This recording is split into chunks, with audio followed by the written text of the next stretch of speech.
do you have a view? Which God? I haven't read the book. Which God? The God of any kind of either a creating one or a supervising one, but certainly an intervening one. I mean, I think that's fairly exhaustive. My view had always been that since we have to live with uncertainty, only those who are certain leave the room before the discussion can become adult. Victor Stenger seems to think now we've got to the stage where we can say with reasonable confidence it's disproved, not as not vindicated or better explanation proposed. But I just thought it'd be an interesting proposition because it matters a lot to me that our opinions are congruent with uncertainty. Right. Well, I think the weak link... in other words, with doubt. Yeah, I was a big fan of his book and actually blurbed it, but I think the weakest link is this foundational claim on the texts, this idea that we know that the Bible is the perfect word of an omniscient deity, because that is an especially weak claim, and it really is the claim. It is really the gold in their epistemological gold standard. I mean, it all rests on that. That if the Bible is not a magic book, Christianity, in this case, evaporates. If the Quran is not a magic book, Islam evaporates. And when you look at the books and ask yourself, is there the slightest shred of evidence that this is the product of omniscience? Is there a single sentence in here that could not have been uttered by a person for whom a wheelbarrow would have been, emergent technology? You have to say no. I mean, there's not. If the Bible had an account of DNA and electricity and other things that would astonish us, then okay, our jaws drop suitably, and we have to have a sensible conversation about the source of this knowledge. Dinesh D'Souza makes this claim in his new book. He's going to be, by the way, one of the much more literate and well-read and educated of our antagonists. I'm going to be debating soon. He says that in Genesis, which people used to mock, they said, "Let there be light," and then only a few staves later you get the sun and the moon and the stars. Right. How could that be? Well, that's actually, according to the Big Bang, that would be right. Yeah, but that's the bang precedes the galaxies. Yeah. I mean, believe me, I put that in too. But, right. Well, I try to demonstrate this cast of mind in, I think, a very long endnote in The End of Faith, where I say any text can be read. Well, with the eyes of faith, you can make magical impressions out of any text. So I literally walked into a bookstore, the cookbook aisle of a bookstore, randomly opened a cookbook, found a recipe for wok, I think it was wok seared shrimp with ogo relish or something, and then came up with a mystical interpretation of the recipe. And you can do it. I mean, you can connect the dots with any crazy text and find wisdom in it. Michael Shermer did it with the Bible Code. Right, I haven't seen that. The hidden messages in the Bible. Yeah. Very, very good. You can write yesterday's headlines from it anytime you like. Yeah. I have a question for the three of you. Is there any argument for faith, any challenge to your atheism that has given you pause, that has sent you back on your heels, where you felt you didn't have a ready answer, etc.? I actually can't think of any. I mean, I think the closest is the idea that the fundamental constants of the universe are too good to be true, and that does seem to me to need some kind of explanation if it's true. I mean, Victor Stenger doesn't think it is true, but many physicists do. I don't think, I mean, it certainly doesn't in any way suggest to me a creative intelligence, because you're still left with the problem of explaining where that came from. Right. And a creative intelligence who's sufficiently creative and intelligent enough to fine-tune the constants of the universe to give rise to us has got to be a lot more fine-tuned himself than... Why create all the other planets in our solar system dead? Well, that's a separate question. If it was that good. Bishop Montefiore was very good at this, was a former friend of mine, say that you have to marvel at the conditions of life and the knife edge on which they are. So it is a knife edge, yes. Our planet is, a lot of it too hot or too cold. Right. Sort of climate. The other planets are completely too hot or too cold to support. I mean, that's just one solar system, the only one we know about where there is life. Not much of a designer. And of course you can't get out of the infinite regress. But I've not come across a single persuasive argument of that kind.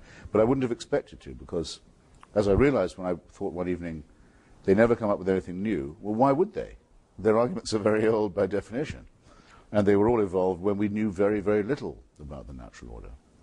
The only argument that I find at all attractive, and this is for faith, you asked, as well as for theism, is what I suppose I'd call the apotropaic. When people say all the praise belongs to God for this, he's to be thanked for all this. That is actually a form of modesty. It's a superstitious one. That's why I say apotropaic. But it's avoiding hubris. It's also for that reason, obviously pre-monotheistic. But religion does or can help people to avoid hubris, I think, morally and intellectually, and that might be a. But that's not an argument that it's true. Oh, for heaven's sake! No, there are and cannot be any such arguments, I think. Well, maybe I should broaden this question. No, wait a minute. I think. But before you answer, Dan, I could give you several discoveries which would shape my faith right to the ground. But let me just broaden the question. Yeah. Not only rabbits in the Precambrian. No. Not only an argument for the plausibility of religious belief, but an argument that suggests that what we're up to, criticizing faith, is a bad thing. Oh, that's much easier. We shouldn't be doing so. Let's exclude that. Yes, by all means. Yeah. Yes. We shouldn't be doing what we're doing. That's much easier. Okay. It's easier to think of a good reason. I mean, somebody could come up with an argument that says that the world is a better place and everybody believes a falsehood. Is there any context, though, in your work or in dialogue with your critics where you feel that argument has given you pause? Oh, yes.